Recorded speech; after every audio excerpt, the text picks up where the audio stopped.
देखंतु पूरा वर्ष जाक आमे कही चलचु ओडिशा रे आईन श्रृंखला विपर्यस्त महिला माने अत्याचार बलात्कार शिकार होउछंती एवं एठी प्रतिदिन मुंड गड़ुची एवं नक्सल एक्टिविटी जोटा बिजु जनता दल मान्यवर नवीन पट्टनायक सरकार दमन कराइतला ताहा पुणी मुंड टेकुची।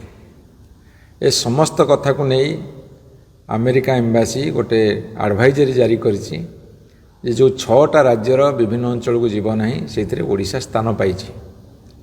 आमे पचारिया चाहूँ राज्य सरकार को वर्ष भितर कहीं ओडिशार माँ भौणी उपर अत्याचार बढ़ी बढ़ी चलती, कहीं आईन श्रृंखला विपर्यस्त होउछि, कहीं प्रतिदिन हत्या लुट तरा चलती, ताकू बंद कर नहले आज ओडिशा विश्व दरबार जमी ना करितला सी ना धीरे धीरे बुलंठित होगा जाऊँगी। तार प्रमाण आज मिली अमेरिकन एम्बासी जो एडवाइजरी देइछन चिट्ठी देइछंती।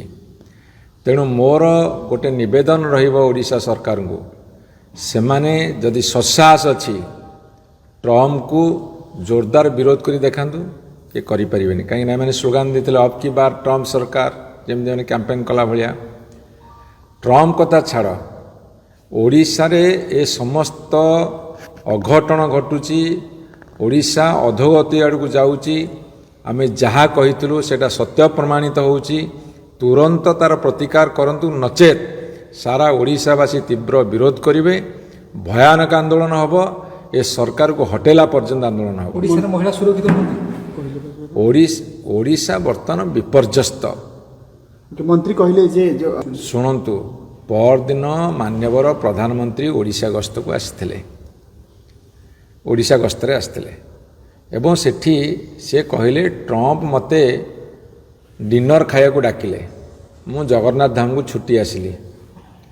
सीए थरे तांको कहि दियंतु जे ट्रम्प महोदय यही जो चिट्ठी लिखिच एटा भूल बोली कहि दियंतु।